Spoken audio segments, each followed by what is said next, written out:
ये बड़े ही आश्चर्य और शर्म की बात है कि दो सिटिंग जज विश्व हिंदू परिषद के कार्यक्रम में जाते हैं और वहाँ पर इस तरह की बात करते हैं कि देश बहुसंख्यकवादी दृष्टिकोण से चलेगा।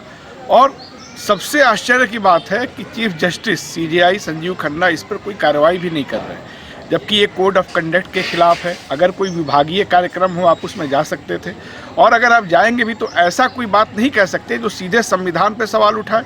हमारा संविधान एक सेकुलर डेमोक्रेटिक संविधान है जो कहता है कि देश इस कानून के हिसाब से चलेगा। वहाँ जाकर के अगर ये बात कहे कि देश बहुसंख्यकवादी दृष्टिकोण से चलना चाहिए, इसका मतलब है कि उसका संविधान में कोई आस्था नहीं है।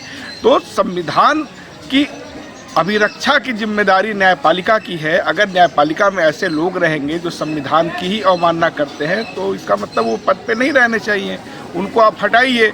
हटाना चीफ जस्टिस का काम है, लेकिन वो ऐसा नहीं कर रहे हैं। सबसे आश्चर्य की बात यह है कि इस तरह के जितने भी लोग हैं उनका एक खास तरह का वैचारिक दृष्टिकोण है और उसी हिसाब से वो फैसले भी दे रहे हैं।